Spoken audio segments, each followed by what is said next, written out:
At the start of the program, let me tell you a true story. On October 3rd, 1949, just 2 days after the founding of New China was announced, the US government discussed recognizing the New China. Secretary of State, Mr. Egypt Jun, accurately predicted the Far East pattern. He said the CPC's victory wasn't directly tied to the Soviet Union. This resulted in the CPC having more independence than other communist countries in the war, showing strong military power that supported its independence. The Soviet Union's actions in Eastern Europe suggested they would try to make China a satellite country. This would inevitably lead to strong resistance from China, causing the breakdown of the relationship between China and the Soviet Union within 10 years. This paragraph accurately describes the evolving Sino-Soviet relations in a short period. The Sino-Soviet War and the establishment of diplomatic relations between China and the United States in the 1960s and 1970s were major events that altered international relations.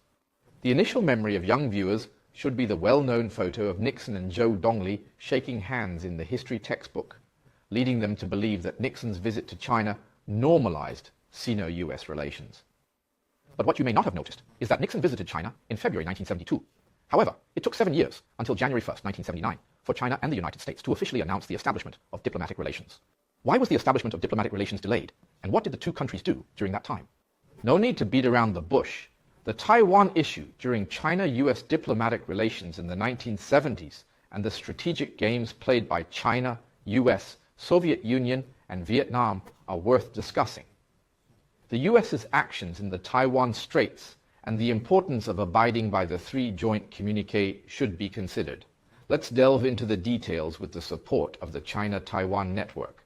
What kind of political wisdom on the Taiwan Strait situation, and what impact this time? I am honored to have the professional support of the China-Taiwan network. So let's talk about the story in detail. In the Kinmen shelling issue, the shelling started on August 23, 1958, which was 20 days after Soviet leader Khrushchev's visit to China.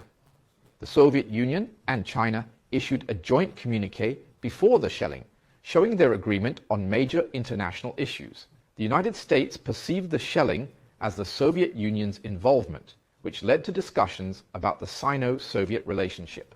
According to the Sino-Soviet Treaty of Friendship and Mutual Assistance, the Soviet Union was obliged to participate in a war between China and a third country. The Soviet Union chose to support China diplomatically and provide nuclear protection. Although the shelling did not trigger a war, it strained Sino-Soviet relations. The shelling of Kinmen did not blow the lid off the war. It did cast a shadow over Sino-Soviet relations.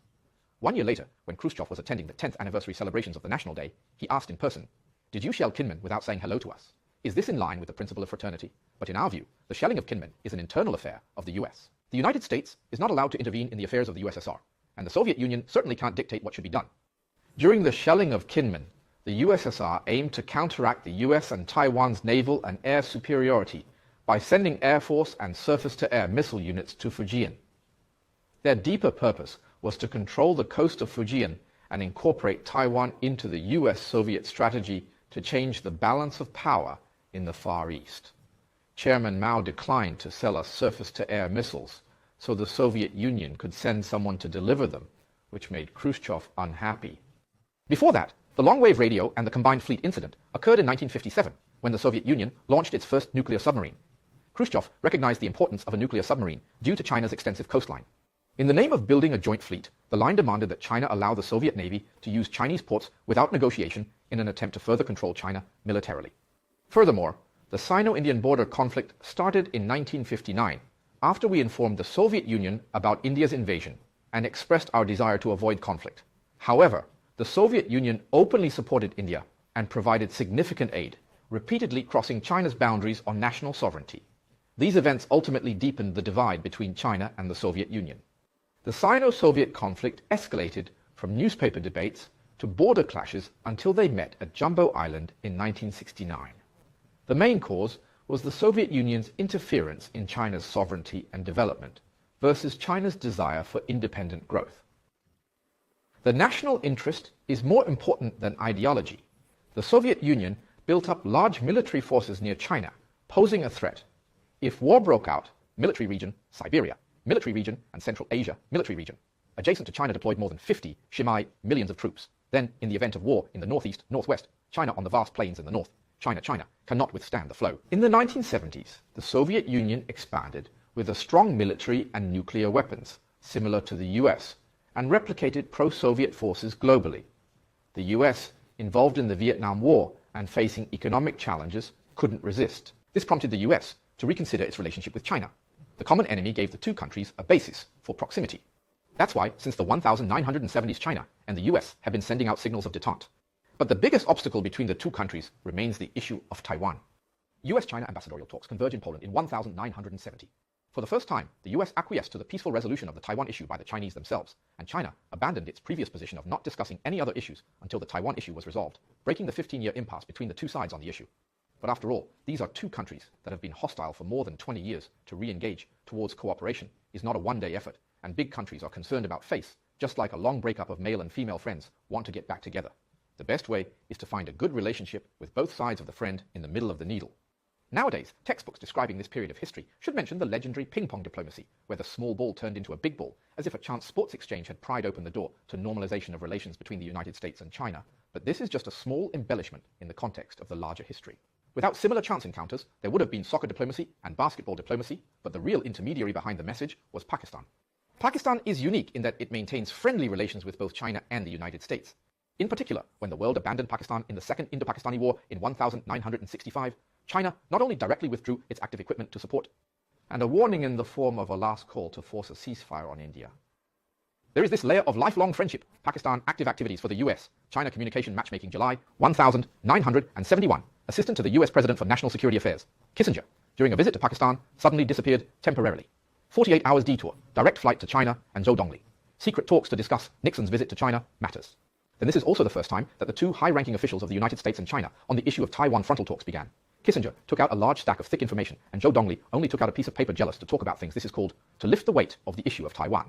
On the last, Dongli directly showed the bottom card. The United States must recognize 1. China-Taiwan is a province of China, to abrogate the Mutual Defense Pact with the nationalist government to withdraw the US troops stationed in Taiwan. Kissinger, although it is clear that the United States does not support the independence of Taiwan and does not support 2. China recognize that Taiwan belongs to China. Kissinger made it clear that the US does not support Taiwan. But there is a vague strategy on how to recognizing that Taiwan belongs to China. I hope that the Taiwan issue can be resolved peacefully with the improvement of Sino-US relations, gradually reduce the number of US troops in Taiwan. At the same time, the Mutual Defense Treaty can be resolved later. Chairman Mao hit the nail on the head. The monkey has not yet changed into a human being, still left his tail. This is the basic pattern of the US handling of the Taiwan issue, and it is destined to be followed by intense exchanges between the US and China.